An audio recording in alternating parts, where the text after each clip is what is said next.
सभी को मेरा नमस्कार। इस वीडियो में हम बात करेंगे एलिट्रेशन के ऊपर। तो एलिट्रेशन का क्या मतलब होता है और उसकी डेफिनेशन देखेंगे कि क्या डेफिनेशन होती है उसकी, और हम एलिट्रेशन को क्यों यूज करते हैं इन इंग्लिश और एट समवेयर एल्स। तो उसका प्रयोग क्यों करा जाता है और उसके कुछ एग्जाम्पल्स को हम स्टडी करेंगे।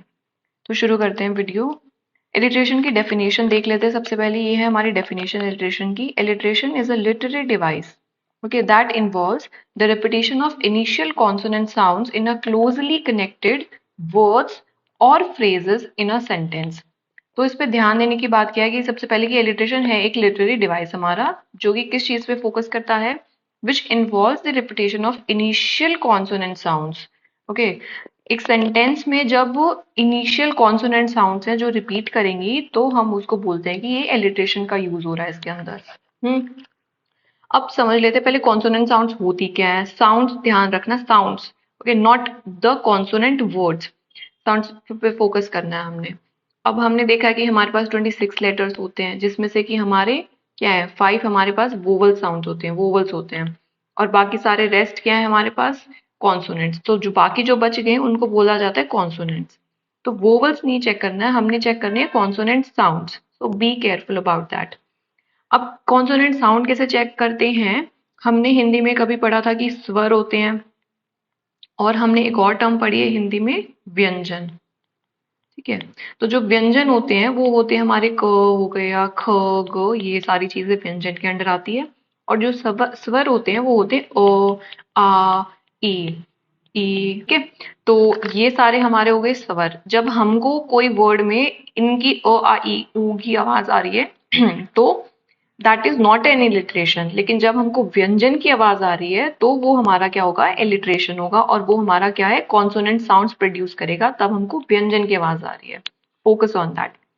नेक्स्ट है हमारा कि हम इलिट्रेशन का यूज क्यों करते हैं, है ना। तो it aids musical quality to a language. तो म्यूजिकल क्वालिटी ऐड कर देता है थोड़ा, हमें गुनगुन, जब हम कोई पोएम रीड करते हैं जिसमें कि बहुत ज्यादा इलिट्रेशन यूज कर रहा है, तो जो आवाज और जो म्यूजिकल क्वालिटी आती है, एक रिदम बनती है, पैटर्न बनता है, तो पोएम पढ़ने में और बोलने में भी बहुत ही मजा आता है। सेकेंड पॉइंट हमारा क्या है, हमारा कि it makes the phrases more memorable. तो जब हम एलिट्रेशन का सेंटेंसेस में यूज होता है तो उससे क्या हो रहता है कि हमको याद हो जाती हैं वो लाइंस, क्योंकि उनमें इतनी म्यूजिकल क्वालिटी होती है, तो वो हम जब भी हम रीड करते हैं तो हम गुनगुनाने लगते हैं और हमको याद हो जाती है ऑटोमेटिकली।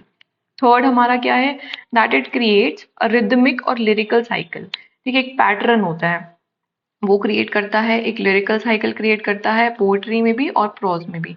प्रोज क्या होता है, ऐसे राइटिंग हो गया, नोवेल्स हो गया, तो ये सारी चीजें प्रोज के अंदर आती है। पोएट्री हो गया हमारा वर्स जिसको बोलते हैं हम, ओके, तो poem, this is poetry. Prose मतलब नोवेल्स, एसेज एंड एटसेट्रा। तो हमने देख लिया कि ये सारी चीजें किस लिए यूज हो रही है, लिटरेशन को क्यों यूज करा जा रहा है, और क्या है उसके अंदर, repetition of the initial consonant sounds. Okay, be particular about this term consonant sounds.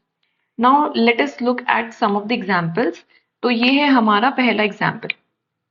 अब आप इसमें कोशिश करो टू फाइंड आउट कि कहाँ पर एलिट्रेशन है।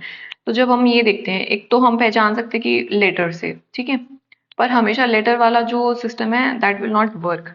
हमें कॉन्सोनेंट साउंड पे फोकस करना है। तो जब हम फेयर, फेयर, फो की आवाज आ रही है, fair is foul and foul is fair, तो फो की आवाज आ रही है, तो ये हमारा क्या हो गया, एलिट्रेशन का एग्जाम्पल हो गया। और जो ये सेंटेंस है ये कहाँ से लिया गया है, this is from Macbeth. Macbeth बहुत इंपॉर्टेंट ट्रेजेडी है which is written by Shakespeare.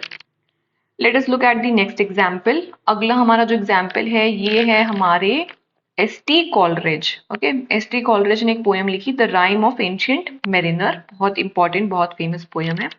तो इसके इसके अंदर अब ये कुछ लाइंस हमने लिए हैं एज एन एग्जाम्पल। तो इसमें आप बताओ मुझे कि इसमें कौन सा इलिट्रेशन यूज हो रहा है, कहाँ है इलिट्रेशन इसके अंदर। As you can see, fair, okay, flu, form, furrow, followed. So these are the examples of what, alliteration. Repeat हो रहा है, एक साउंड है ना, जो कॉन्सोनेंट साउंड है वो आइदर वो वर्ड्स में रिपीट हो रही है। As you can see different words हैं, तो उनमें क्या हो रहा है, कॉन्सोनेंटों की जो साउंड है वो रिपीट हो रही है, तो ये एलिट्रेटिव का एग्जाम्पल हो गया, एलिट्रेशन का एग्जाम्पल हो गया। अगला एग्जाम्पल है हमारा, ये इस पोएम से कुछ लाइंस ली गई हैं, एक्वेंटेड विद द नाइट। और ये जो हमारी पोएम है ये रॉबर्ट फ्रॉस्ट के द्वारा लिखी गई है। जो रॉबर्ट फ्रॉस्ट है is an important American poet. तो इस ये लाइंस हैं। Now you try to find out कि इसमें एलिट्रेशन कहाँ यूज हो रहा है। अब देखते हैं कि stood, okay, still, stopped, sound. तो यहाँ पे सब में स की आवाज आ रही है। स हमारा क्या था, व्यंजन के अंडर आता है और ये कॉन्सोनेंट साउंड होगी, तो हेंस एलिट्रेशन।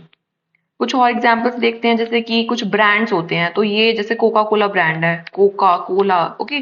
तो ये भी एलिट्रेशन यूज करते हैं क्योंकि वो एक रिदमिक क्वालिटी देता है और बहुत ही आसानी से सबको याद हो जाता है, कोई दिक्कत नहीं होती। फिर एक और एग्जाम्पल कैरेक्टर कार्टून का देखते हैं हम, डोनाल्ड डक, ओके। तो इसमें भी क्या है, एलिट्रेशन का यूज करा है इन्होंने, बहुत अच्छी मार्केटिंग हो जाती है, सबको नाम याद हो जाता है और सबका फेवरेट भी बन जाता है कार्टून। अब आजकल ये नया कार्टून आया हुआ है हमारा, पेपा पिग। तो पी पी फिर से इसमें एलिट्रेशन यूज हो रहा है। पे पाल ने भी एलिट्रेशन का यूज करा है अपनी मार्केटिंग के लिए। तो एज यू कैन सी कि लिटरेचर है, एडवर्टीजमेंट्स हो गया, हर जगह पे यू कैन यूज एलिट्रेशन। क्योंकि एलिट्रेशन की क्या क्वालिटीज हमने देखी थी कि रिदमिक क्वालिटी और लिरिकल बना देगा और हमको इजी टू रिमेम्बर हो जाएगा। Now this is a very famous quote. You have to write in comment section कि ये कोट किन्होंने दिया है, ये कोट किन्होंने बोली है ये लाइंस, ओके। इसके अंदर एलिट्रेशन कहाँ है हमारा, ask not what your country can do for you, ask what you can do for your country, okay. So C country, can, and then this here can, country. तो जो सी sound हो रही है हमारी, जो कॉन्सोनेंट साउंड है वो क्या है हमारी इसमें, क, कंट्री, क, okay. So this is an again example of alliteration. I hope आप सबको बहुत ही अच्छे से एलिट्रेशन समझ में आ गया होगा और जो उसका वेरियस पर्पस है वो भी समझ में आ गया होगा। Thank you to all. Stay happy, stay fit.